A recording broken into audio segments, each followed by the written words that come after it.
Hi guys, welcome back to Culinary Medicine. I'm Amy and I'll be fermenting some cauliflower today.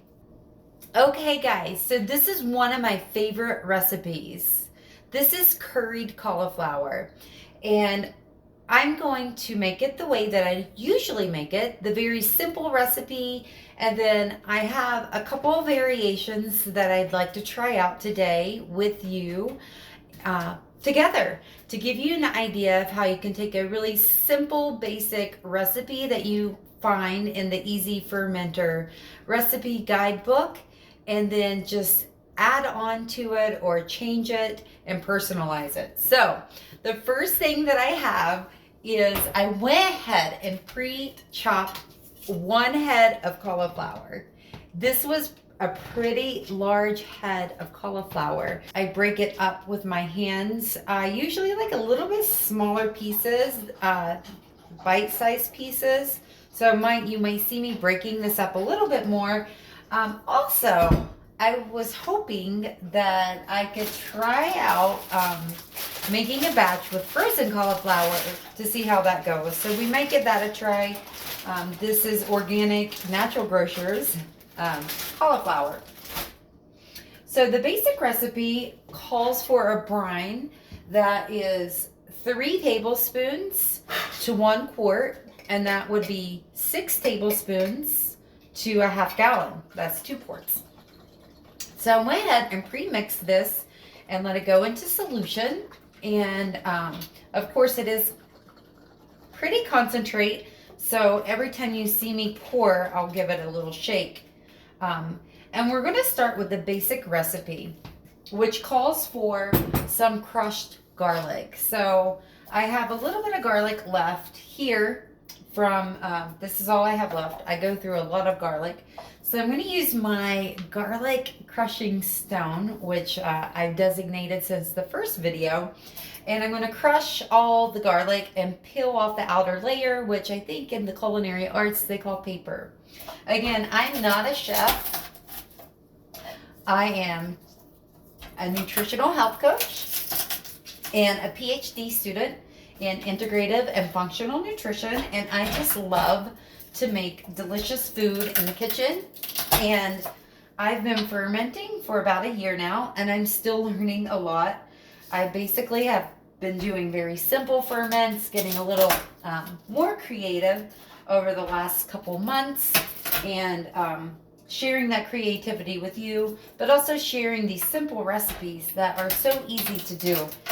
Again, you can get the Easy Fermenter starter kit, which was recommended to me, and I still use.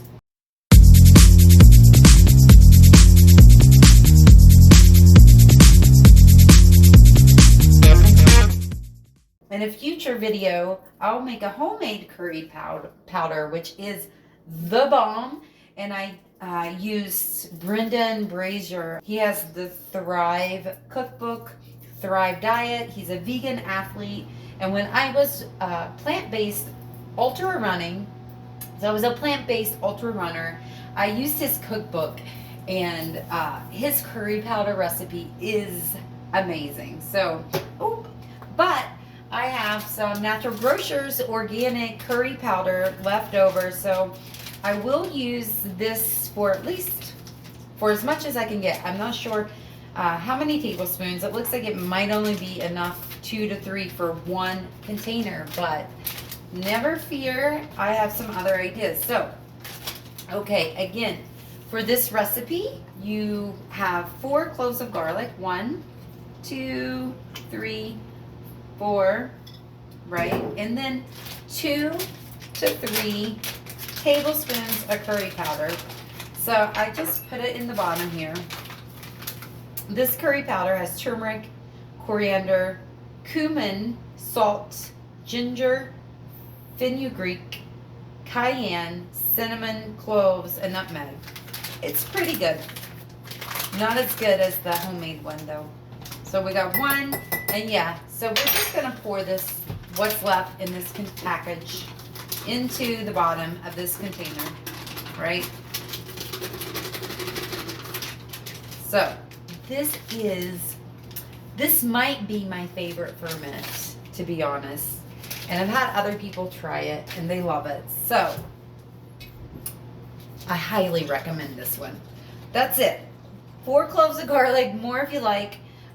2 to 3 tablespoons of curry powder. I only have 2 tablespoons left, so that's what I used. And then I like to just start with a little bit of brine, especially when you're putting in a lot of seasoning in the bottom there, just to make sure that you're getting a nice, getting it all into solution.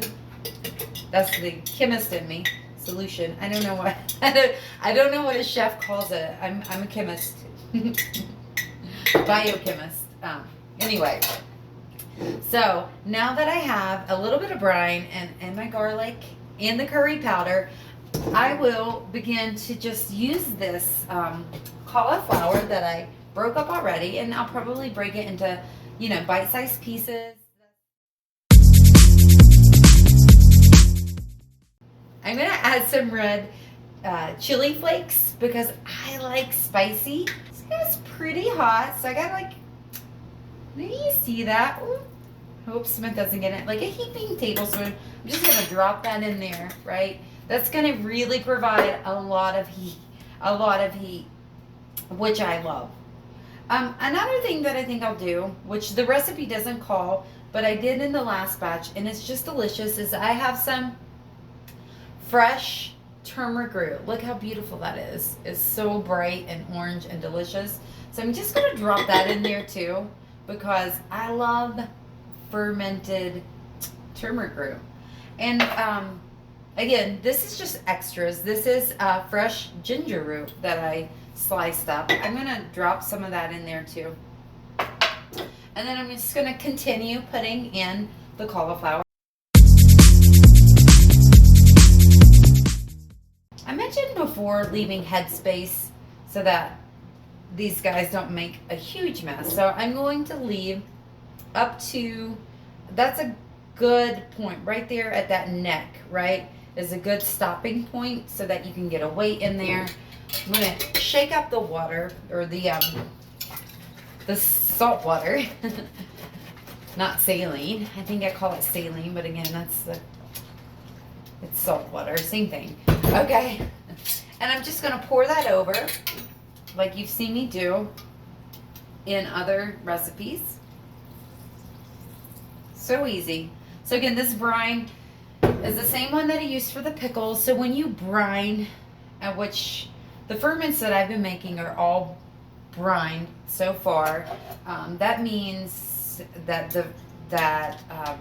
you know, you're putting whole vegetables or chopped vegetables into a salt water to let them ferment. And so again, the salt water allows the lactic acid, the bacteria, to make the lactic acid, which causes an acid ferment. And so I got all of the air out, and now I'm just gonna try not to sneeze, and I'm just gonna add a stone to weight this down to make sure that it stays under solution. Right? So I have that in. The stone is on top, keeping everything nice and under solution, right? Under the salt water. You can see all of this curry powder at the bottom. And I'll just use a lid the lids that came with the mason jar, loosely attach it.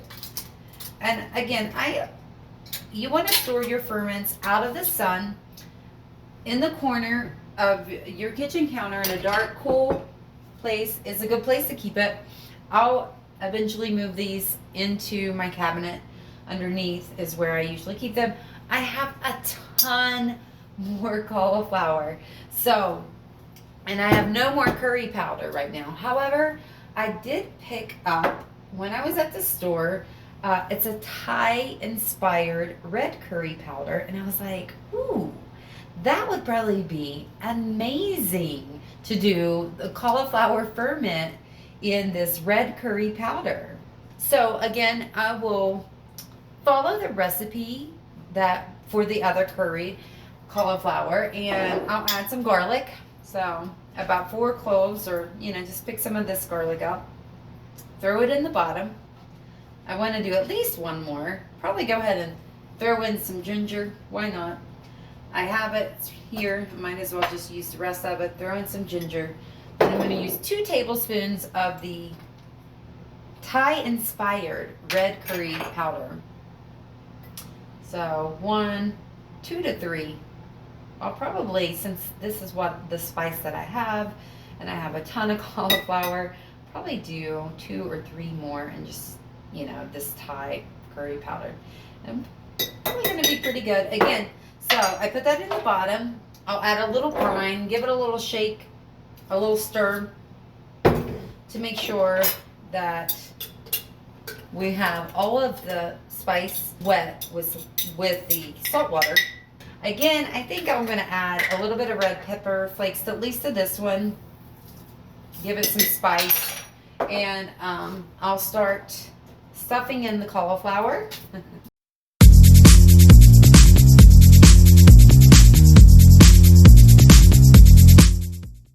So again, right up to like the neck area.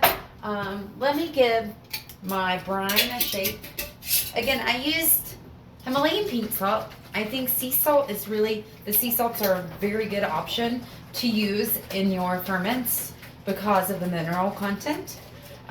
Himalayan pink salt is a favorite. Redmond sea salt is a really good one. Those are my 2 salts of choice. However, you can play with it. I haven't really used any kind of like gourmet salts. So now again, I'll get the air out by taking this butter knife through the sides of it and sort of just tamping and moving it around, so that if there's any air space, which doesn't seem to be a huge issue with the cauliflower. So again, you can see this all will still flavor everything. It will infuse into the entire ferment. So you want to press down again, pack it in. Hopefully I have a stone that fits. Probably don't. This one looks a little large. Good teaching moment. I think my stones are probably all just a little bit not the right shape for this jar. Earlier in another video, I showed you how you could use brine in a Ziploc bag as your weight. And so it's important that you use the brine solution that you made, so that if the bag, and it will sometimes often pop open, when I seal it up, I work to, make sure there's no air, or as little as air as possible. Give it a nice seal. So now I have a Ziploc of brine, which is probably a little bit too much brine because it's causing it to overflow. So I'll pour some back in. Don't need so much. And so this is a perfectly acceptable, and often many people use this as a weight. But there you go. Loosely put on that lid, right? Loose.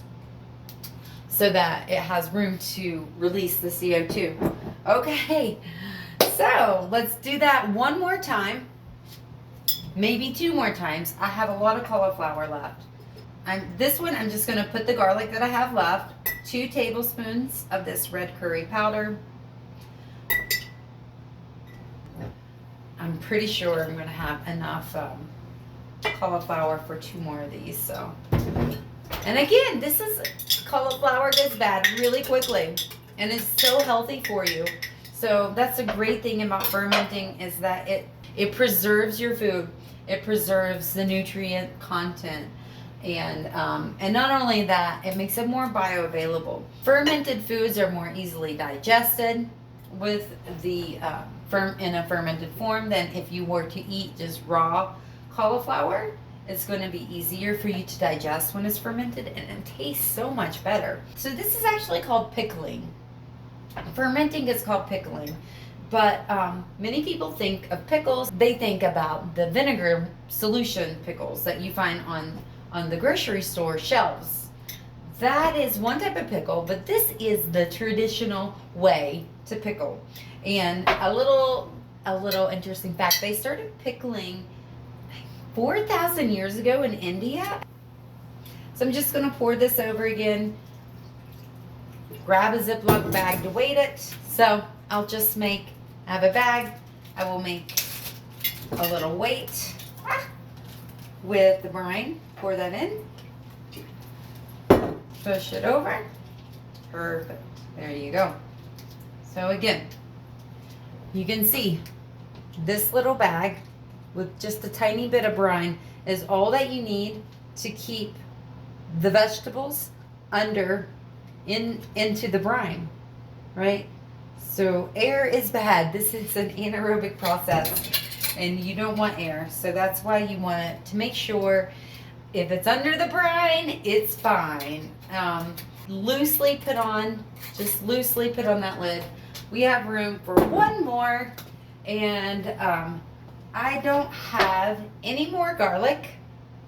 So for this one, I'll just put 2 tablespoons. Probably, I'll just put all of this in there. Empty it out. Right? That's what I bought it for. So I'll add a little bit of this brine. Give it a nice little shake. Make sure it's in solution. Start adding the cauliflower that I have left.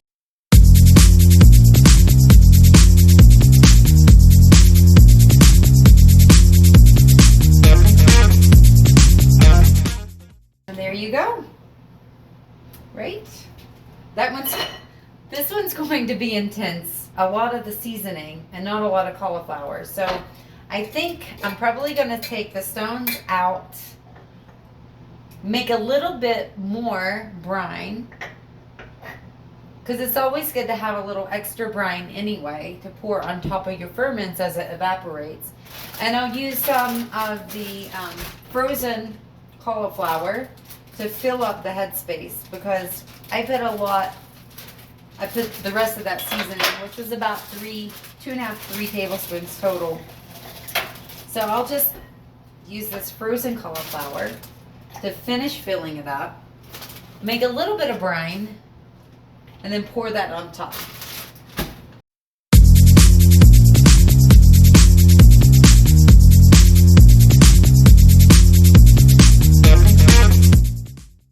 Alright, so I have the brine that I made with the salt, 3 tablespoons to 1 quart.